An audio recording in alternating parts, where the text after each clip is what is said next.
नमस्कार दोस्तों नेपाल के पॉलिटिक्स में एक बड़ा बदलाव देखने को मिलेगा। रिसेंटली आपको याद होगा एक चुनाव हुआ था जिसके तहत बालेन शाह की जो पार्टी है वो यहाँ पर चुनाव जीती थी और फाइनली कल जो है बालेन शाह नेपाल के यंगेस्ट पीएम बन गए। सोचिए 35 इयर्स की एज में। लेकिन इंपॉर्टेंट डेवलपमेंट यहाँ पर एक और ये हुआ है कि जो ट्रेडिशनल पॉलिटिशियंस हैं उनके ऊपर यहाँ पर अब एक्शन लिया जा रहा है। आप देख सकते हो केपी ओली, कई बार आपने सुना ही होगा, और भारत के साथ किस तरह के रिलेशंस रखा है इन्होंने वो सब आप जानते ही होंगे।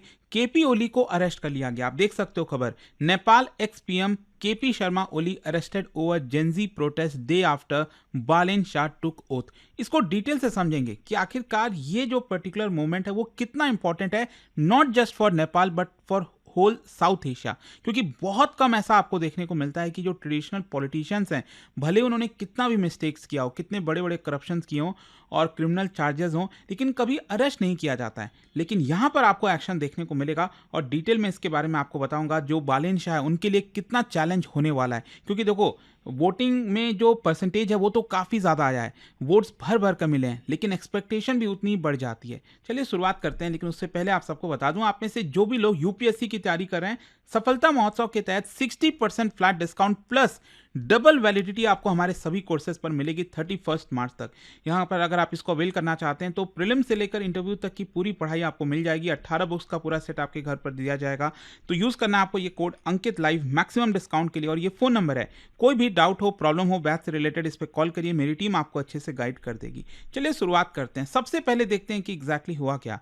कल जो है नेपाल की पुलिस ने एक तो जो फॉर्मर प्राइम मिनिस्टर हैं केपी शर्मा ओली, उनको तो अरेस्ट किया ही, साथ ही साथ जब उनकी सरकार थी तो उसमें एक जो होम मिनिस्टर थे रमेश लेखाक, उनको भी अरेस्ट कर लिया गया। और जो चार्जेस हैं बेसिकली 2025 में जो वायलेंट प्रोटेस्ट हुआ था, जेंजी प्रोटेस्ट हुआ, तो उसको किस तरह से उन्होंने सप्रेस किया है, जो सिविलियंस की डेथ हुई है पुलिस फायरिंग की वजह से, साथ ही साथ जो लीडरशिप का फेलियर है, और यहाँ पर जो एस्केलेशन हुआ था उसको वो लोग प्रिवेंट नहीं कर पाए। इसी को देखते हुए यहाँ पर इनको अरेस्ट किया गया। और ये तब हो रहा है जब बालेन शाह जिसको कहा जाता है, तो उनको यहाँ पर प्राइम मिनिस्टर बनाया गया है। खैर, मेन प्रॉब्लम क्या है, देखो जेंजी प्रोटेस्ट आप सब जानते हो कि पूरे नेपाल के अंदर एक बड़ा अपराइजिंग देखने को मिला था, जिसमें स्पेशली जो स्टूडेंट्स थे, फर्स्ट टाइम वोटर्स थे, अर्बन यूथ, वो यहाँ पर डिमांड कर रहे थे कि करप्शन खत्म हो।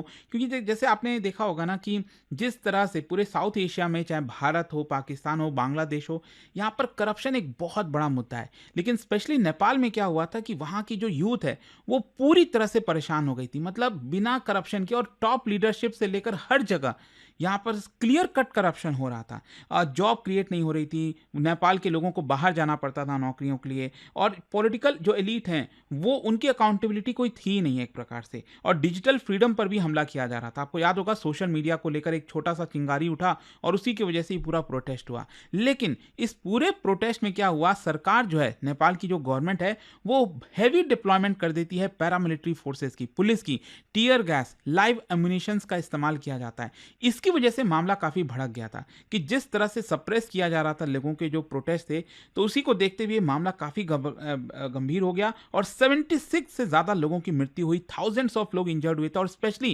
काठमांडू का जो दृश्य देखने लायक था, ऐसा लग रहा था कहीं आप मिडिल ईस्ट में हो। जिस तरह से वहाँ पर बिल्डिंगों पर आग लग रही थी, जो जो पूरा टर्न हो गया था ना, वायलेंस हो गया था, वो काफ़ी ज़्यादा भयानक था। खैर, यहाँ पर लीगल बेसिस की अगर हम बात करें तो क्या हुआ कि ये जो लीडर्स थे केपी शर्मा ओली, तो इनके ऊपर कमीशन जो है बैठाई गई थी। तो उन्होंने यहाँ पर पाया है कि एक तो समय पर इनको इंटरवीन करना चाहिए था, वो लोग ये किए नहीं, लीडरशिप का फेलियर है बेसिकली। साथ ही साथ यहाँ पर वायलेंस को कंट्रोल करने के लिए जो क्लियर कट ऑर्डर देना चाहिए था, जिस तरह से डिले किया गया, ये एक बड़ी प्रॉब्लम थी। और जब किया भी गया तो इतना एक्सेसिव फोर्स का इस्तेमाल किया गया इतने लेट जाकर, जिसकी वजह से मामला बिगड़ा था। तो ये फाइंडिंग्स में पाया गया है। और चार्जेस क्या लगाए गए हैं, एक तो क्रिमिनल नेग्लिजेंस जिसकी वजह से मृत्यु हुई है, यहाँ पर कल्पेबल होमिसाइड का चार्जेस लगाया गया है, जो स्टेट पावर है उसका गलत इस्तेमाल करना, अब्यूज करना, उसके चार्जेस यहां पर लगाए गए।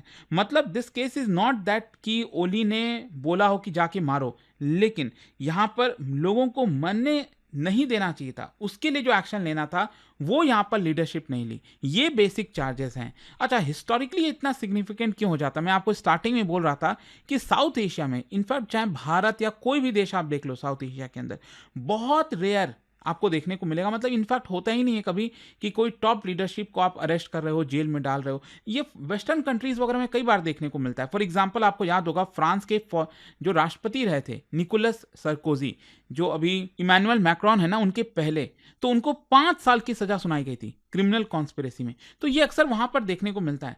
भारत में बहुत रेयर ऐसा होता है कि किसी हेड ऑफ द स्टेट को यहां पर डायरेक्टली जेल किया जा रहा हो। तो एक बहुत बड़ा एग्जाम्पल ये एक प्रकार से सेट हो रहा है। फिर इसके अलावा अकाउंटेबिलिटी की पॉलिटिक्स, मतलब ये शिफ्ट है from power based politics to responsibility based governance. और इंस्टीट्यूशनल असर्शन भी है कि किस तरह से जो जुडिशरी है, इन्वेस्टिगेटिव बॉडीज हैं, वो एग्जीक्यूटिव एलिट्स के ऊपर एक्शन लेने के लिए रेडी है।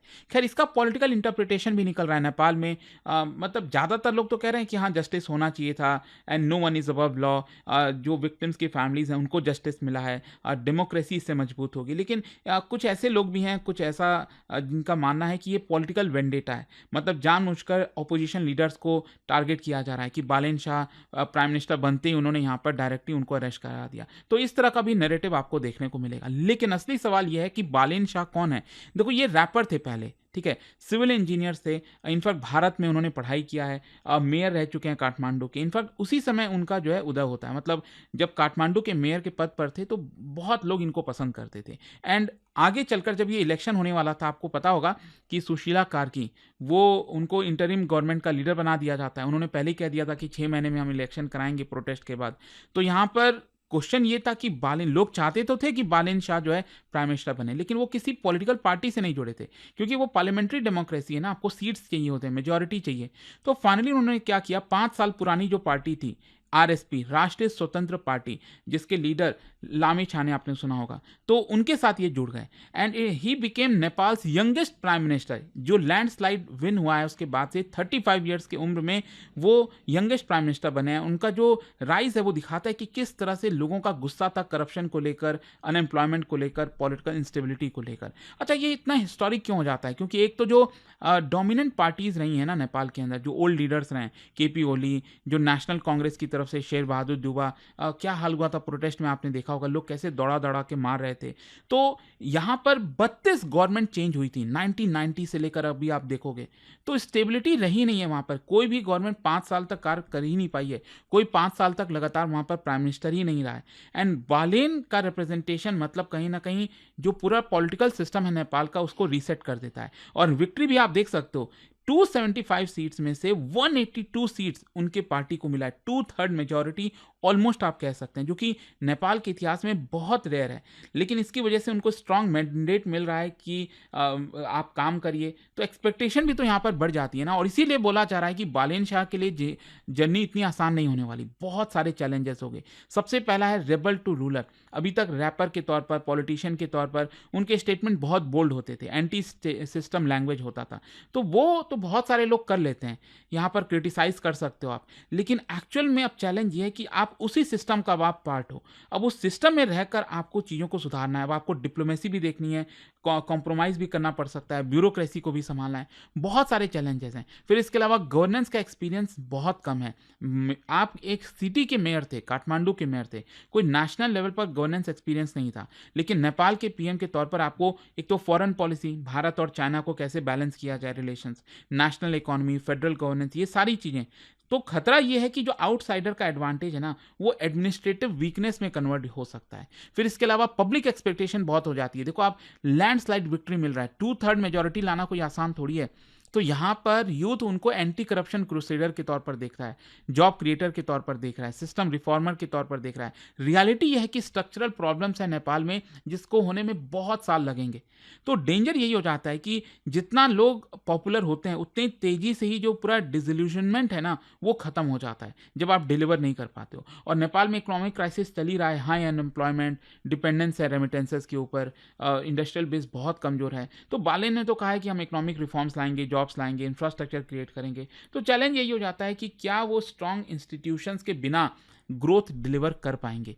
जहां तक सवाल है कि भारत पर क्या असर होगा, नो डाउट देखो भारत का के साथ अगर आप देखोगे तो करीब 1770 किलोमीटर का ओपन बॉर्डर है और काफ़ी आना जाना होता है लोगों का एक जगह से दूसरे जगह।